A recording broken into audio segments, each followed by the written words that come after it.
UP में नगरीय निकाय चुनाव को लेकर दूसरे चरण के लिए 11 तारीख को मतदान होना है। हालांकि आज प्रचार का अंतिम दिन था और अब से उत्तर प्रदेश में प्रचार पर रोक लग गई है, क्योंकि 11 तारीख को दूसरे और अंतिम चरण के लिए वोट डाले जाएंगे। हालांकि इस बार 38 जिले हैं, 45 प्रेक्षक भी जो कि वरिष्ठ आईएएस अफसर हैं नियुक्त किए गए हैं। साथ ही साथ इसमें 7 नगर निगम भी शामिल हैं। सभी पार्टियों ने अपनी ताकत झोंक दी। मुख्यमंत्री योगी आदित्यनाथ ने पिछले 13 दिन के अंदर 50 से ज्यादा रैलियां और सभाएं की हैं, जो कि उत्तर प्रदेश में सबसे ज्यादा हैं। अगर हम बात करें राजधानी लखनऊ में, तो मुख्यमंत्री ने 3, गोरखपुर में 4, अयोध्या और वाराणसी में 2-2 रैलियां की हैं। सीधे तौर पर इन रैलियों के माध्यम से मुख्यमंत्री योगी आदित्यनाथ ने बताने की कोशिश की कि किस तरीके से उत्तर प्रदेश और केंद्र सरकार मिलकर उत्तर प्रदेश में डबल इंजन के तौर पर काम कर रही है। अगर उत्तर प्रदेश में नगरीय निकाय में भी बेहतर परफॉर्म होती है तो ऐसी स्थिति में ट्रिपल इंजन की सरकार उत्तर प्रदेश के विकास के लिए काम करेगी। हालांकि सपा अध्यक्ष अखिलेश यादव भी मैदान में उतरे और कुछ एक जगहों पर उन्होंने भी रैलियां की। बीएसपी सुप्रीमो और कांग्रेस के बड़े नेताओं ने इस पूरे चुनाव में प्रचार से दूरी बनाकर रखी। हालांकि 11 तारीख को अंतिम चरण का मतदान भी है और 13 तारीख को रिजल्ट आएगा, जिसके बाद यह चीजें तय होंगी कि जनता ने किसको मौका दिया है। उत्तर प्रदेश के मुख्यमंत्री योगी आदित्यनाथ आज कानपुर के कमर्शियल मैदान में पहुंचे, जहां उन्होंने कानपुर की मेयर प्रत्याशी प्रमिला पांडे और शहर के 110 पार्षदों के लिए एक जनसभा की।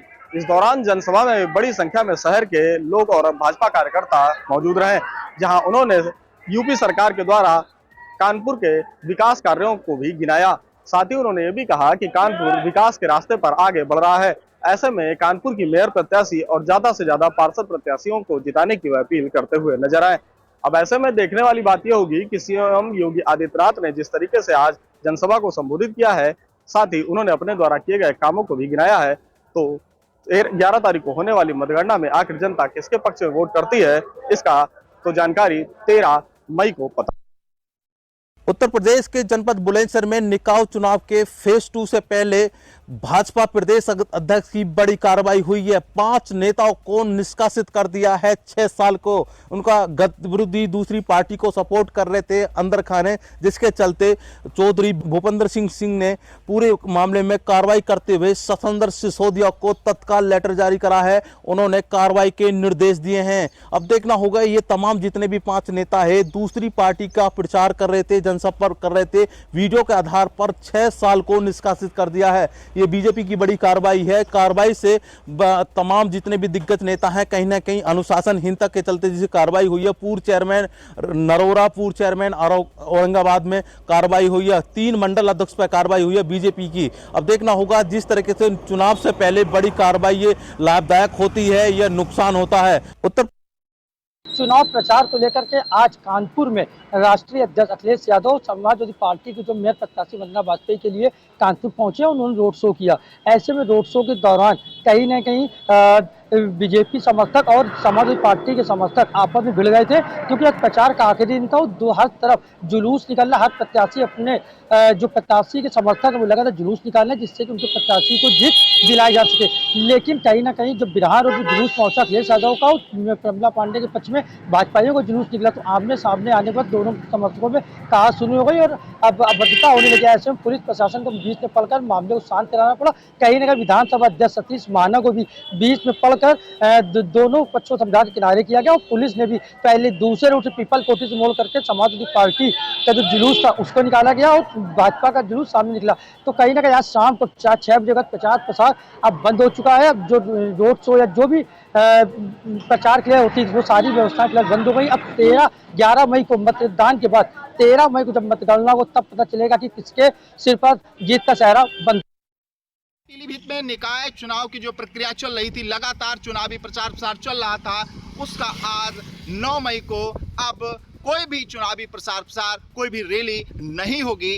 अब 11 मई को मतदान होगा। यहाँ पर निकाय की अगर हम बात करें तो 10 निकाय हैं, 3 नगर पालिका परिषद और 7 नगर पंचायतें, जिनमें अध्यक्ष पद के लिए 113 प्रत्याशी मैदान में लगातार चुनावी प्रचार प्रसार करते नजर आए। वहीं अगर हम जनपद में पार्टियों की भी बात करें तो बीजेपी पार्टी के 2 मंत्री यहाँ पे deputy CM Keshav Prasad, deputy CM Brajesh Pathak भी यहाँ पे समर्थन में बीजेपी प्रत्याशी पहुंचे। वहीं प्रदेश अध्यक्ष भूपेंद्र चौधरी, पीडब्ल्यूडी मंत्री जितिन प्रसाद और गन्ना विकास एवं चीनी मिल मंत्री संजय सिंह गंगवार लगातार बीजेपी प्रत्याशियों के समर्थन में जनता को संबोधन करते हुए नजर आए, जनसभा को संबोधित करते नजर आए। लेकिन वहीं अन्य पार्टियों की भी अगर हम बात करें तो उनके कोई प्रचारक जो यहाँ पर थे वो नहीं आए। वहीं यहाँ क्षेत्रीय नेता लगातार उनको प्रमोट करते रहे, लगातार चुनावी प्रचार प्रसार में लगे रहे। अब देखना यह है कि 11 मई को जो मतदान होगा उसमें निर्वाचन प्रशासन किस तरह से यहाँ निकाय चुनाव को बेहतर ढंग से संपन्न कराता है, ये देखने वाली बात होगी। 34 वार्ड टाटा विधानसभा के लिए सुबह वोटिंग होनी है। इससे पहले पोलिंग पार्टियां बूथों पर पहुंच चुकी हैं। जो ईवीएम मशीन है उसकी सुरक्षा के लिए पुलिस तैनात है। भारी सुरक्षा के बीच कल मतदान होगा। किसी को भी गड़बड़ी करने की इजाज़त नहीं होगी। उससे पहले ही बहुत सारे लोगों को निरोधात्मक कार्रवाई करते हुए पाबंद किया गया है। पुलिस अधीक्षक अशोक कुमार शुक्ला का स्पष्ट निर्देश है कि किसी वोटर की पर्ची चेक नहीं की जाएगी और किसी वोटर को परेशान नहीं किया जाएगा। सीधे आए बूथ पर और अपना वोट डाले। सुरक्षा के लिहाज से अर्धसैनिक बल और पुलिस जो कि ज़िले की अपने पुलिस है और बाहर ज़िले से भी फोर्स मंगाई गई है, वो तैनात की गई है। पुलिस की सुरक्षा के बीच ही मतदाता अपने मत का प्रयोग करेंगे और अपने पसंदीदा विधायक को चुनेंगे, जिसकी किस्मत का फैसला 13 मई को। कर्नाटक राजनीति की गर्मी अब उत्तर प्रदेश में भी दिखाई देने लगी है। इस समय कर्नाटक में विधानसभा चुनाव चल रहे हैं और भारतीय जनता पार्टी की ओर से जो उम्मीदवार हैं मणिकांत राठौर, उनका एक कथित ऑडियो वायरल हो रहा है जिसमें वो जो कांग्रेस के राष्ट्रीय अध्यक्ष हैं मल्लिकार्जुन खड़गे, उनको जान से मारने की बात करें, जिसके बाद पूरे उत्तर प्रदेश समेत देश में कांग्रेस कहीं ना कहीं हमलावर हो गई है। कांग्रेस के तमाम नेता इस समय FIR करा रहे हैं। उत्तर प्रदेश की राजधानी लखनऊ में भी जो प्रांतीय अध्यक्ष हैं कांग्रेस के नकुल दुबे, उनके नेतृत्व में एक डेलीगेशन जो है वो थाने पहुंचा था और वहां पर जाकर के एक लिखित शिकायत की है। उनका कहना है कि जिस तरीके से ऑडियो वायरल हो रहा है उस तरीके से कहीं ना कहीं मल्लिकार्जुन खड़गे हैं, उनकी जान को खतरा है। वैसे में पूरी तरीके से इसकी जांच होनी चाहिए और उचित कार्रवाई वो होनी चाहिए। उत्तर प्रदेश में बजरंग दल और हिंदूवादी संगठनों ने कांग्रेस के खिलाफ मोर्चा खोल दिया है। उत्तर प्रदेश में कई जगहों पर कांग्रेस के खिलाफ बजरंग दल और हिंदूवादी संगठनों ने विरोध प्रदर्शन किया है, जिसमें साफ तौर पे कहा है कि कांग्रेस ने बजरंग दल का अपमान करने की भरकस कोशिश की है। अगर कांग्रेस कर्नाटक विधानसभा में जिस तरीके से उसने अपने घोषणा पत्र में कहा है कि अगर कर्नाटक में कांग्रेस की सरकार बनती है तो ऐसे में बजरंग दल को प्रतिबंधित कर दिया जाएगा। बजरंग दल के कार्यकर्ताओं ने कहा कि बजरंग दल की तुलना PFI जैसे देश विरोधी संगठन से करना उनको बिल्कुल मुनासिब नहीं है। ऐसे में उत्तर प्रदेश और देश के अंदर बजरंग दल और हिंदूवादी संगठनों के कार्यकर्ता बड़े पैमाने पर आंदोलन कर सकते हैं। भाजपा सांसद मनोज तिवारी ने द केरल स्टोरी को उचित और सही फिल्म बताया है। उन्होंने फिल्म की ताबेदारी करते हुए साफ साफ कहा कि ये फिल्म सच्ची घटना पर आधारित है और जिन लोगों को इस फिल्म से परेशानी हो वो कोर्ट जा सकते हैं। अपने बातों में उन्होंने ये भी कहा कि जब हम लोग फिल्म को स्क्रीनिंग के लिए बैठते हैं तो इस स्क्रीनिंग में हम लोग इन बातों का पूरा ध्यान रखते हैं कि इन बातों की कहानी जो है फिल्मों की वो दुरुस्त हो और समाज परख हो। लेकिन समझा जा सकता है इन सारी बातों के बीच द केरल स्टोरी को यूपी सरकार ने जहां एक और टैक्स फ्री किया है, वहीं तमाम ऐसे लोग हैं जो पूरे घटनाक्रम को सही और दुरुस्त बनाने पर लगे हुए हैं। यही नहीं, मनोज तिवारी ने केजरीवाल सरकार पर आरोप लगाते हुए कहा कि शीघ्र ही इस सरकार की पतन हो जाएगी। स्टेट प्रणाली लागू होने के बाद ट्रैफिक व्यवस्था बंद से बंद होती जा रही है। आपको बता दें ये रामनाथ से जीवमंडी चौराहे से जो रोड है, यहाँ से सुबह से 5 बजे से ही ट्रक से स्थानीय पुलिस और ट्रैफिक द्वारा यहाँ से जमकर वसूली होती है।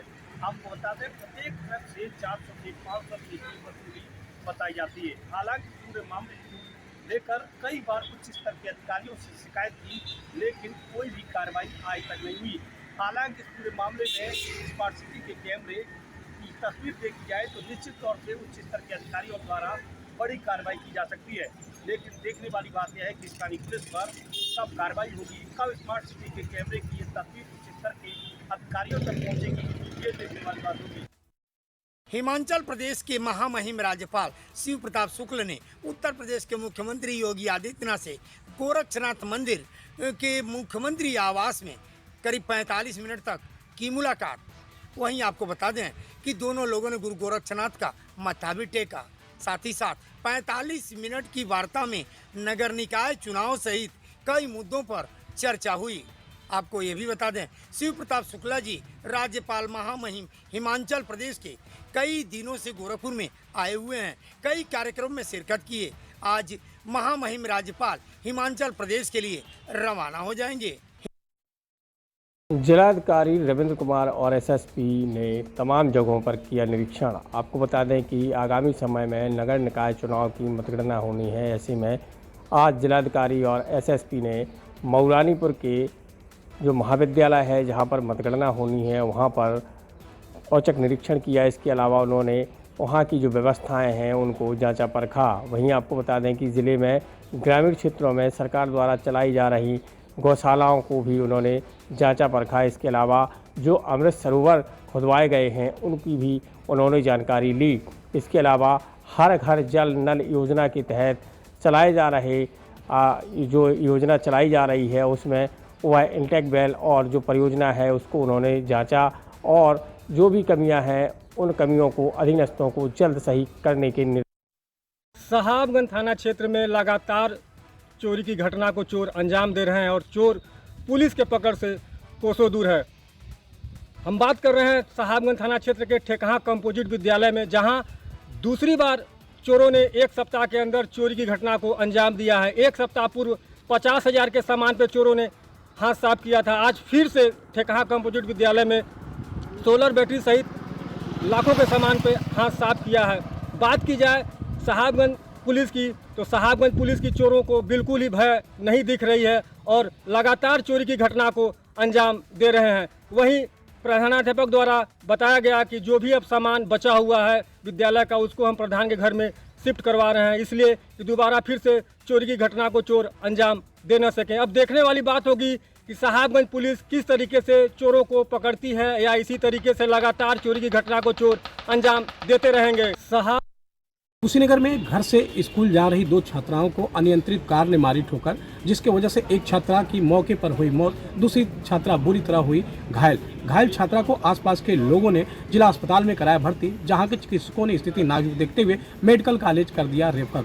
मामले की जानकारी होने पर मौके पर उप जिलाधिकारी कस्या व बेसिक शिक्षा अधिकारी पहुंचकर पीड़ित परिवार को सांत्वना बढ़ाया, साथ ही दोषी चालक के खिलाफ कार्रवाई करने की भी बात कही। पूरा मामला कस्या थाना क्षेत्र के गोबरही चौराहे का है, जहां पर 2 छात्राएं पढ़ने के लिए स्कूल जा रही थी। इसी दौरान एक अनियंत्रित कार चालक के द्वारा उन लोगों को ठोकर मार दिया गया, जिसके वजह से एक अर्पिता नाम की जो छात्रा थी उसकी मौके पर ही मौत हो गई। साक्षी नाम की जो छात्रा थी वो बुरी तरह से घायल हो गई। हालांकि आसपास के लोगों ने तत्परता दिखाते हुए घायल छात्रा को जिला अस्पताल में रेफर करवा कर भर्ती करवाया, जहां के चिकित्सकों ने स्थिति नाजुक देखते हुए उसे गोरखपुर मेडिकल कॉलेज के लिए रेफर कर दिया। मामले की जानकारी होने पर उप जिलाधिकारी कस्या और बेसिक शिक्षा अधिकारी कुशीनगर ने मौके पर पहुंचकर पीड़ित परिवार को सांत्वना बढ़ाया, साथ ही दोषी चालक के खिलाफ कार्रवाई की भी बात कही। कुशीनगर में कोर्ट परिसर में दिन दहाड़े चाकू मारने की घटना को लेकर जहां कोर्ट परिसर में हड़कंप मच गया, वहीं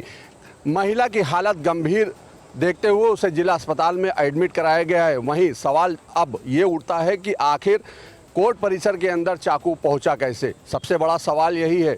चूक हो चुकी है, इससे पहले भी कई घटनाएं हो चुकी हैं। उन घटनाओं को लेकर कोर्ट परिसर में बाकायदा सुरक्षा व्यवस्था के इंतजाम कराए जाते हैं और चेकिंग के दौरान ही लोगों को अंदर जाने दिया जाता है। पूरा मामला ये ऊंचाहार थाना क्षेत्र का है और जहां पर पारिवारिक कहल का एक मुकदमा चल रहा था, जिसमें विदाई के मुकदमे को लेकर पति ने पत्नी पर चाकू से जानलेवा हमला किया है और पत्नी की हालत गंभीर बनी हुई है। फिलहाल उसे जिला अस्पताल में एडमिट करा दिया गया है और पुलिस ने पति को हिरासत में ले लिया है और पूछताछ जारी है। वहीं वकील के द्वारा जो बात बताई गई है, वकील ने साफ तौर पर यही कहा है कि ये महिला पर इसलिए हो सकता है कि हमला किया गया हो ताकि ये मुकदमा सिरे से खत्म हो जाए। कोर्ट पर उत्तर प्रदेश के जनपद संभल में खड़े हैं। दरअसल आपको बताते हैं कि जिस तरह से एक बड़ा हादसा गंगा घाट के किनारे हुआ है, यहाँ पर हरिधाम बाबा गंगा घाट में जहाँ पर 3 जो बच्चे थे वो लोग आए थे और यहाँ गंगा पर नहाने के लिए उतरे। देखिए बताया जा रहा है कि ये लोग जहाँ पर ट्रैक्टर खरीदा था उसके बाद परिजनों के साथ ये लोग यहाँ गंगा आए थे और उसके बाद जिस तरह से गंगा घाट पर पहुंचे और नहाने के लिए उतरे हैं।